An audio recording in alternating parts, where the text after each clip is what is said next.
नमस्कार, मैं हूं सुरेश कुमार। आप देख रहे हैं भारतमणि इंडिया। तस्वीरें इस वक्त आप देख रहे हैं राजकीय वरिष्ठ माध्यमिक विद्यालय खड़ावड़ा जिला कैथल से। आप यहां पर देख सकते हैं कि राजकीय वरिष्ठ माध्यमिक विद्यालय का जो ये बोर्ड है, यहां खड़ावड़ा कैथल कोड नंबर 2148 है इसका कोड नंबर। और बड़ी बात हम आपको बता देते हैं, इस विद्यालय में बाहर के बच्चे पढ़ने के लिए आते हैं, आसपास के गांव के बच्चे पढ़ने के लिए आते हैं, मटोर के बच्चे पढ़ने के लिए आते हैं, बड़सीकरी के बच्चे पढ़ने के लिए आते हैं। लेकिन इस गांव का नाम तो है कागजों में, लेकिन इस गांव में एक भी घर नहीं है। ऐसा हरियाणा के अंदर ये अद्भुत गांव कि जिसका नाम तो है लेकिन घर यहां पर नहीं है। लोग इस बात को मानते हैं कि पुराने समय में यहां पर यह गांव लुप्त हुआ था जमीन, लेकिन यहां पर बचा है प्राचीन जो राजा खटांग के समय का प्राचीन शिव मंदिर और ये स्कूल। लेकिन गांव में ना एक भी घर और ना इस गांव की पंचायत, सिर्फ और सिर्फ इस गांव के नाम से शिव मंदिर और स्कूल। अभी हम आपको दिखाते हैं स्कूल के बाद में प्राचीन शिव मंदिर और प्राचीन शिव मंदिर का इतिहास। इस प्राचीन शिव मंदिर का इतिहास क्या है, इसके बारे में हम आपको जानकारी देंगे। और इस प्राचीन मंदिर का महत्व क्या है, इसकी भी जानकारी हम देंगे। खुद प्रकट हुए शिवलिंग है यहाँ पर खड़ावड़ा गांव में, जो कि हम आपको दर्शन भी करवाएंगे अभी खड़ावड़ा के शिव मंदिर की। आप तस्वीरों में देख सकते हैं एक सुंदर दरवाजा यहाँ पर लकड़ी का बिल्कुल नक्काशी के साथ तैयार किया गया है। ये आप सबसे पहले मुख्य द्वार पर हैं यहाँ के मंदिर खड़ावड़ा कैथल के मंदिर में। और आप इस साइड में देख सकते हैं महंत लोग यहाँ पर विराजमान हैं। और ये महंत जो लोग यहाँ पर हैं सेवा करते हैं, उनके ये हम आपको भी इस वक्त तस्वीरें दिखा रहे हैं। और जो मुख्य महंत हैं इस समय जो गद्दीसीन है आपके सामने आप इस वक्त दर्शन कर रहे हैं। आपके सामने महंत जी हैं, गिरी महाराज हैं, जो कि एक भारतीय सेना के आर्मी ऑफिसर हुआ करते थे। लेकिन आर्मी ऑफिसर होने के बाद 1994 में ये यहाँ पर इस मंदिर में आए और 2004 तक इन्होंने यहाँ पर सेवा की। उसी दौरान ये चारों तरफ का जो है और इस मंदिर का निर्माण है ज़्यादा यहाँ पर हुआ है।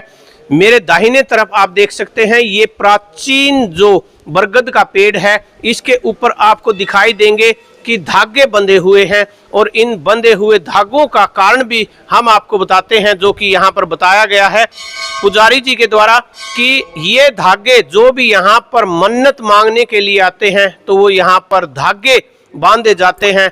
और जब उनकी मन्नत पूरी हो जाती है तो उस समय इन धागों को खोलने के लिए भी यहाँ आते हैं।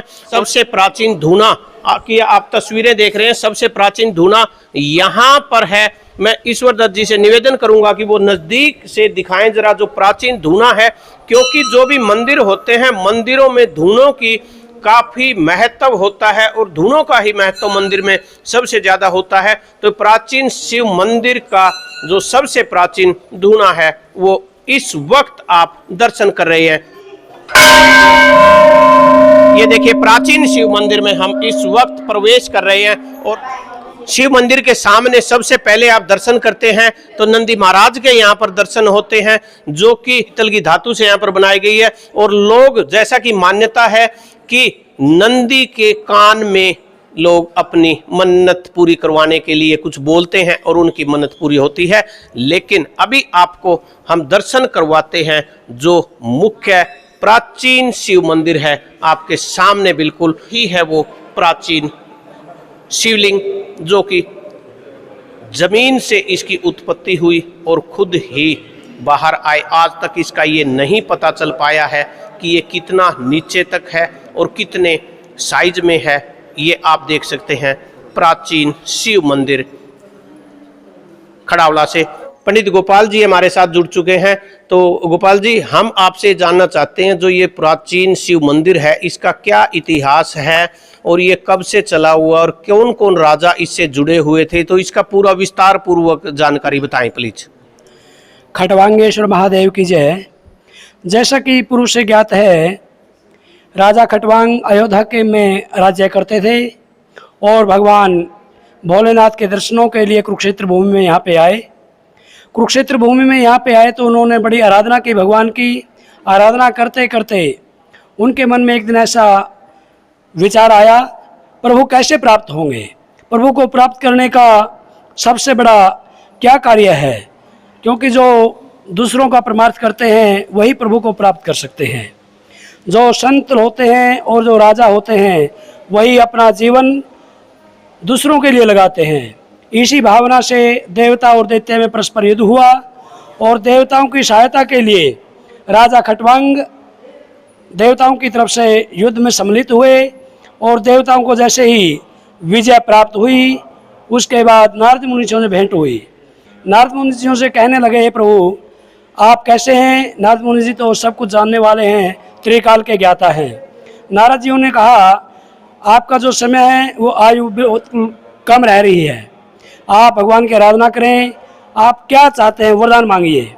राजा खटवांग ने कहा मैं कुरुक्षेत्र भूमि में भोलेनाथ के समक्ष अपने शरीर को साक्षात्कार शंकर जी का करूं, तब से ही ये राजा खटवांगेश्वर महादेव मंदिर के नाम से प्रसिद्ध हुए। बोल खटवांगेश्वर महादेव की जय। गोपाल जी, मैं एक बात और पूछना चाहूँगा कि जो ये मंदिर का निर्माण हुआ 1995 में, इस मंदिर का दोबारा निर्माण हुआ शिवलिंग के ऊपर, लेकिन जब इसका निर्माण हुआ तो कहाँ तक इसको खोदा गया है और लोगों ने इसको कहाँ तक देखा है कि जो शिवलिंग इसी साइज में और कहाँ तक है ये ज़मीन में? 1992 में जो नीम खोदी गई वो 24 फुट की नीम खोदी गई। जो नीचे से निर्माण किया 24 फुट तक शंकर जी ज्यों के त्यों हैं। जितने भी यहाँ भक्त लोग आते हैं उन्होंने सबने दर्शन किए। आसपास के लाखों की तादाद में यहाँ लोग आते हैं। जैसा कि मेला लगता है श्रावण में, वो इसी दौरान मेला लगा जब मंदिर का निर्माण हो रहा था। 24 फुट तक ज्यों का त्यों शिवलिंग है, लोगों ने दर्शन किए हैं। और वैसे तो हरि अनंत, हरि कथा अनंता, प्रभु तो कण कण में व्याप्त हैं और उनकी माया कौन जान सकता है। पंडित जी, हम एक बात और आपसे पूछना चाहेंगे कि जिस गांव में ये है, 2 गांव के बीच में है, तो यहाँ पर गौशाला भी बहुत बड़ी है, लगभग 2 से 2.5 हज़ार गाय यहाँ पर हैं। तो ये पूरा का पूरा इनका खर्च और मंदिर का खर्च और मंदिर में जो आए दिन सेवा होती है वो कैसे चल पाता है? यहाँ दानियों के द्वारा जितने भी आसपास के दानी आते हैं, दानी सज्जनों से ही ये कार्य होता है। यहाँ पे जिसकी भी मनोकामना पूर्ण होती है, भोलेनाथ की कृपा से वो गुड़ चढ़ा के जाते हैं और गुड़ से गवों का ही जितना भी है वो सभी गवों के लगता है। बाकी लोग जो आते हैं दान से ही सभी कार्य संपन्न होते हैं, क्योंकि भगवान ने जो भी दिया है धन की 3 ही गति हैं, दानम भोगम नाशम। श्रेष्ठ जिसके पास बुद्धि है वो दान का उपभोग करते हैं, दान में धन का उपभोग करते हैं, दान में। तो प्रभु की कृपा से सभी लोग बड़े दानी हैं, सज्जन हैं, इसीलिए इनका गवों का बहुत यहाँ पे सेवा होती है और सभी कार्य बहुत अच्छे सुचारू ढंग से होता है। पंडित जी, आपका नाम और गांव बताएं प्लीज। हमारा गांव कमालपुर है और हम यहाँ पे कमेटी के सदस्य हैं। यहाँ पे हमारे बलबीर जी, मास्टर बलबीर जी मोन, वो कमेटी के प्रधान हैं। कमेटी की बहुत सुंदर व्यवस्था है और महाराज श्री रघुनाथ गिरी जी जो यहाँ पे अकेले सेवा के लिए ही जाने जाते हैं, पूरे आसपास के गांवों में गवों की सेवा में ही वो सर्वप्रिय तत्पर रहते हैं। आपका नाम पंडित जी? गोपाल जी। इस वक्त हमारे पास गांव कमालपुर से गोपाल जी जुड़े हुए थे, जिन्होंने प्राचीन शिव मंदिर का महत्व और प्राचीन शिव मंदिर का इतिहास भी बताया। प्राचीन शिव मंदिर में एक माता का मंदिर बनाया गया है जो कि आप गुफा के रूप में देख रहे हैं। इसका रास्ता है और इस गुफा का रास्ता जिस प्रकार ये दिखाई दे रहा है, गुफा का रास्ता, इसी गुफा के रास्ते जाकर नीचे दर्शन किए जाते हैं। तो गोपाल जी अभी हमें आगे का रास्ता बताएंगे। गोपाल जी, आगे का रास्ता बताइए। और ये माता के जो शेर का मुंह यहाँ पर बनाया गया है, शेर के मुंह से जाते हुए काली माता का मंदिर, और काली माता के साथ कौन सी माता है गोपाल जी? दुर्गा माता जी, माँ भगवती राजराजेश्वरी भवानी माता है और महाकाली माता, साथ में भैरव जी हैं। इनकी पूजा का विशेष महत्व है। शिव के साथ ही शक्ति है, शक्ति से ही सभी लोग ऊर्जावान होते हैं।